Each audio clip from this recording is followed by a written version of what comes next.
Corazón, tú me pides corazón, tú me pides corazón, tú me pides corazón, tú me pides corazón, tú me pides corazón.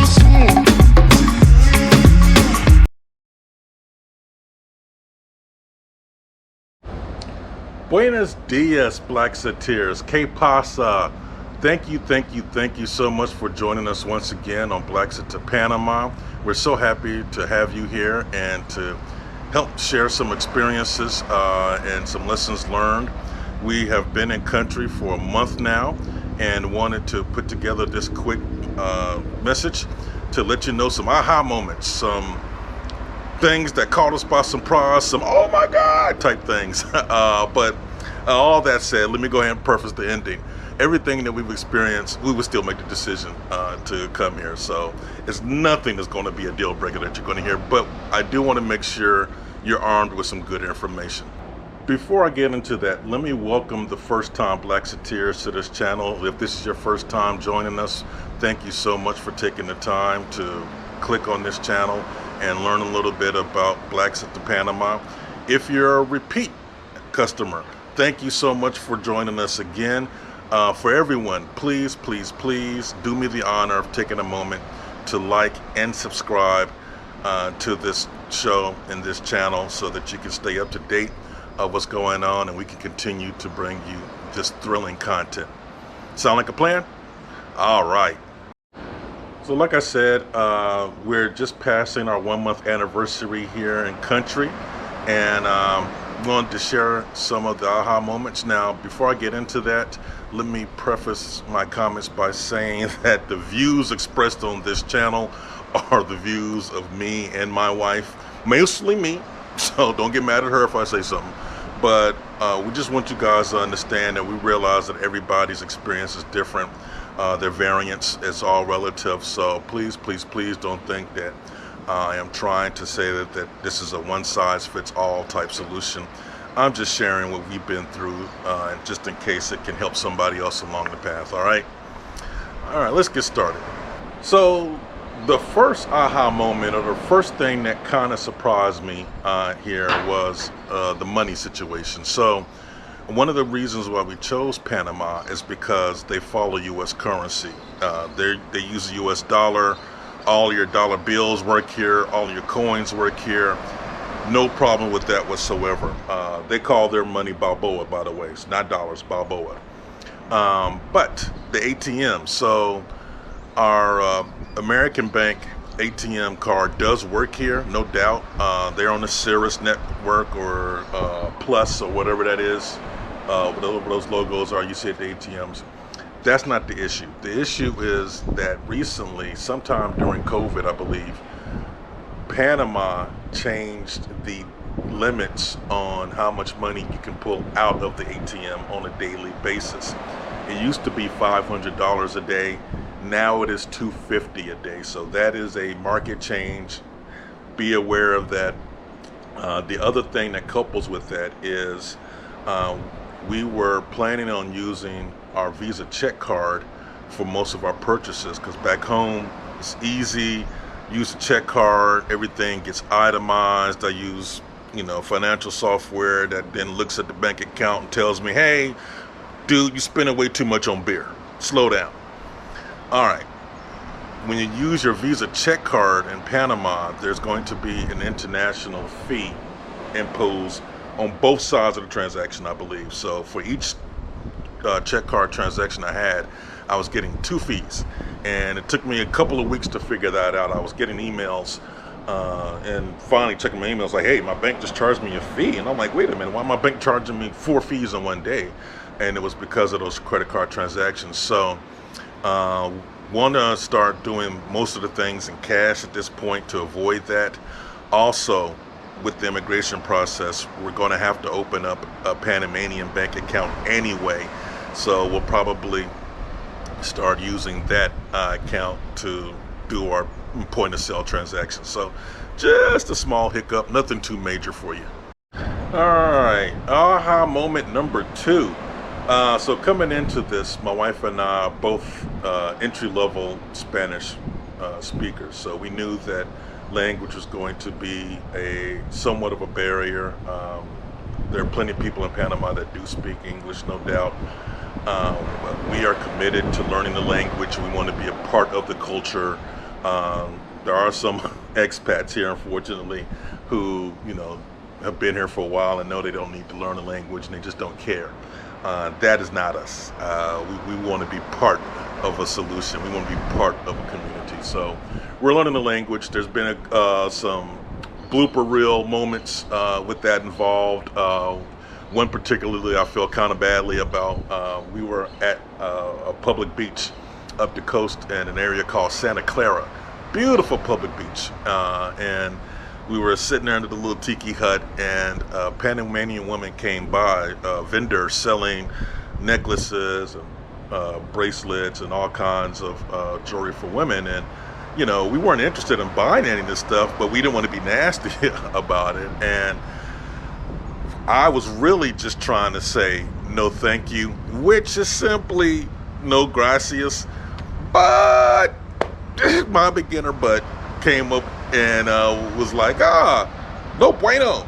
And then, looked at my wife and she looked at me and echoed it, no buenos. And, the woman gave us a really funny look, but didn't argue. She was just like, okay, adios, have a good day. And as she walked away, it dawned on me, oh my God, I just told her stuff is no good. So, got to be more careful, slow down, learn the language. Lo siento, I'm sorry. Another good snafu in a restaurant. So, trying to get my fat boy approved eating on. You see this, right? I like to eat. One of the things I love are plantains. Coming from the States, we were used to getting the plantains. I guess they're fried and they have the syrup in them and they're soft. Here, they do them all kinds of ways, and one of the most popular ways is to deliver them in a soft, kind of mushed cookie form that's fried, called a patacon. I believe I'm pronouncing that. I don't know. Correct me if I'm wrong in the comments. Y'all don't laugh at me. I'm telling you, I'm on this Duolingo. I have a Spanish tutor. I'm working my butt off. We're gonna make it work. But patacones, the small cookie plantains, they're good. Little salty, mushy, and everything. But I really prefer the other plantains, and I think those are called plantanitos or something of that nature. So we're at a restaurant, and I'm trying to order the side to go with my thing, and I'm like, okay, one time I'm going to say patacones, next time I'm going to say plantanitos, and I'm getting the same thing every single time. So that's something I'm going to work out and try to pay attention to a little bit more in the future. All right, so another thing that we have to learn, and this is purely on us, this is lack of knowledge or our ignorance, I'll say it that way, in the pure sense of the word. So Panama has districts. Districts are like our states, and districts have different rules, especially during COVID. Panama has done an excellent job, maintaining the COVID, not saying that they're trying to keep it going. They've been maintaining public health during the COVID pandemic, and they do that by measuring what's going on inside of a district and deciding, okay, we need to lock this district down, impose a curfew, don't let these folks move. People over here can still move about freely. So that came into play Sunday when we wanted to go down the coast to visit one of the public beaches. We got down there and, we're amazed. No one's on the beach. Oh my God, we got the beach all to ourselves. So we parked the car about to get out, and some of the park employees came up, or municipal employees came up, and, they were kind, but, La Playa es cerrado, beach is closed. So that is something that you need to be aware of as you travel here or plan to move here. Different districts are going to have different rules, and you need to understand what those rules are as you travel from district to district. So I think, you know, in this district, it's only 10 minutes down the road from us. They have a different curfew than us. Their beaches are closed altogether on Sundays, where our beaches are open. So just some nuances to have to deal with. Also, with COVID, folks, Blaxiteers, you should be aware that Panama has updated its travel restrictions for travelers entering Panama from outside the country. So, if you're from the U.S., things are pretty simple. No major changes. They are asking U.S. travelers who have been fully vaccinated to upload your vaccination card to their ministry website. Also, you now have 72 hours to get your COVID test, not just 48 hours. They gave you a whole extra day, and I know it doesn't sound like much, but when you were trying to, you know, get your bags packed and sell a home or close things up and make a flight and stop by some clinic to get a swab up your nose and do it in a timely fashion so that you know 48 hours before your flight, it gets a little hectic. Having an extra day means the world. So you now have 3 days to get your COVID test. Please, please, please remember, get your COVID test in the States. They do offer COVID testing at Tocumen International Airport in Panama City. However, the airport has been known to have a higher rate of false positives. If you test positive at Tocumen Airport when you land, they will quarantine you. It will be mandatory. They will send you to a hotel, or they're picking. It'll be a nice hotel, but they're going to pick it, and you must stay there until you test negative to get out. So, to avoid all of that, make sure you get your COVID testing done in the States before you get on the plane, okay? Remember, 3 days now, and upload your vaccine card. If you are coming into Panama from the UK, India, or anywhere in South America, things gonna be a little bit different from you because those are hot spots. You can still upload your vaccine card. They want that. They will still give you 72 hours to get your COVID test. However, even if your COVID test is negative, everybody is retested when they enter Panama, and that's only for people coming from the UK, India, and South America. Everyone is retested at Tocumen. If you test negative at Tocumen, coming from one of those countries, you are still imposed with a 3-day mandatory quarantine at a hotel of their choosing. If you test positive at Tocumen, then you're in for the full 14-day quarantine. So just be mindful if you book travel. For instance, we were thinking about taking a trip in September. Our anniversary is coming up, so we're trying to pick Costa Rica, Colombia. Well, it's going to be Costa Rica, because if we go to Colombia, when we get back to Panama, 3-day mandatory quarantine. Nobody got time for that. So Costa Rica, here we come. All right, so moving on to a minor aha. Well, it's not minor, it's major, but it's more like a retraction. I need to retract one of my statements. I let my big mouth get me in trouble. I think on my very, very first blaxit video, I told you guys that we weren't seeing any critters. And in this case, critters means mosquitoes and bugs. They were light in April when we were here. But now they have made an appearance. They are definitely here. They are in country, so be prepared. We have a whole collection of off now. They're active. I still don't think it's as bad as the Dominican Republic, but this is a tropical country located on the equator with lots of greenery. You can see behind me. Lots of trees, lots of water, lots of mosquitoes. So be prepared for that. Invest in some off. Make yourself happy. All right, and my last aha moment and bit of advice, or however you want to word this, I don't know, but get ready for it. We had done all the planning possible to be prepared to be able to bring our American television entertainment and streaming options here to Panama. For those who don't know, once you leave the country, Some of your streaming options become limited because of licensing rights. Like Netflix can only show you certain content depending on the country that you're in. So the way that people get around that is to invest in a Fire Stick or Google Chromecast. But I would go with Fire Stick because Fire Stick allows you to install the VPN directly on the device, the Fire Stick itself. Chromecast will not allow you to install a VPN or virtual private network on the device. The VPN will have to be installed on the router. And coming here, we're renting. I had no idea what kind of routers they had, so let's just take that off the table and get a Fire Stick, which can have the VPN installed on it. So I bought the Fire Sticks in Maryland, had them delivered, set up the VPN in Maryland, tested everything out, went to a different few places in DC just to make sure they worked, and by all means it did work. And the VPN that we chose at first was ExpressVPN.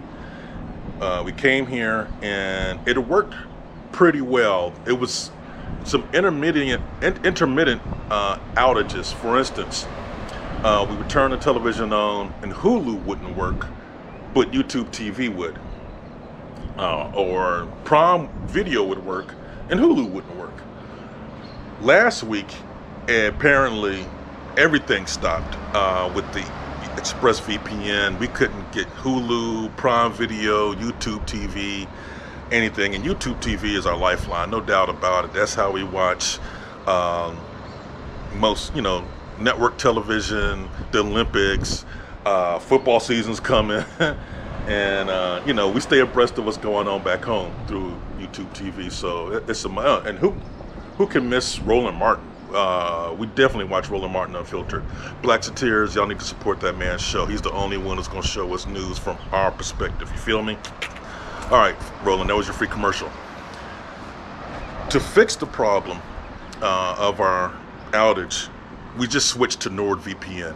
So this is also going to be a testimonial for Nord. Nord worked like a charm. As soon as we installed Nord, everything went back to normal. We are now able to get everything that we need. And I'm going to try to explain a little bit what's happening. I'm a techie, but I may say some of this wrong, so forgive me. Apparently, the streaming services know that people are doing this, and they're tracking the IP addresses used by these VPNs to mask our location. So, when I'm on my VPN, everybody thinks that I'm in DC. Great. But they have an easier time getting the ExpressVPN IPs than the Nord VPs IPs. Apparently, from what I read on Nord's website, they're the only one that actually has a dedicated team to outsmart the IP address hunters. So go with NordVPN. They both cost around, actually I think Express is a little bit more expensive than Nord, but they will both allow you to get your binge on as much as you want to. Although I gotta admit, not a whole lot of binging with all this behind me, right? So that's really it for the ahas or the gotchas. I know some folks are back home just waiting for the other shoe to drop on us, and it's not dropping yet. We're still happy. In fact, I'm trying to get some of y'all to come down here. I can't express how happy we are about this move and what we're experiencing. One of the things this morning I saw in the American press were a couple of stories related to COVID and anti-vaxxers and people not wanting to wear their masks. There was some restaurant in California that put up a sign that they will only allow unvaccinated people into the restaurant. And all I could think about was how happy we are to be out of that circus and be around people that are just doing what they are supposed to do. The Panamanians go about their business. They wear their mask. I mean, I don't hear them complaining about it. They wear their mask all the time. Walking down the street by themselves, walking along the public beaches, they wear their mask. Even in their cars, we see them through the windows. They wear their mask in the car. That's something I don't do. But they're just committed to doing things the right way. It's a completely different culture, and I can't express that enough. The culture here is just, it's not set up for that foolishness that you see back in the States. So we're extremely happy. Things can be going better. We're eating well. The cost of living is exactly what we thought it was going to be, even better. So the experiences have been great. I was able to get my license plate for the Honda yesterday. Today, here they call it a reservado. It's really the auto inspection process. You go to the mechanic, you take pictures of your car, sign a piece of paper, and then you get to pay your fees just like we do at the DMV. And it was, it was a surreal experience because I didn't speak enough Spanish to handle that kind of transaction, and the young lady didn't speak enough English to help me with that kind of transaction. But with the power of these phones and Google Translate and some patience on both people's parts, we got her done. And they were just bending over backwards to help me, and it's just such a different feel than in the States. I can't tell you how different it is with people going out of their way. One of the things that we had heard about watching the videos, doing our research, is some people complained about the customer service in Panama, and I guess they were bringing their American sensibilities into play, because if you don't know how Panamanians do their restaurant service, yeah, you're going to be shocked by how long it takes someone to come to you or whatever. But once you understand what's going on, the customer service is stellar. So let me stop running my mouth. This is supposed to be a short video. Thank you once again for joining us, Blaxiteers. Please, please, please don't forget to like and subscribe to the channel, and look forward to joining us next week when we go back to showing you some more touring videos of this lovely country and everything it has to offer. All right, ciao. Corazón. Tú me pides corazón. Tú me pides corazón.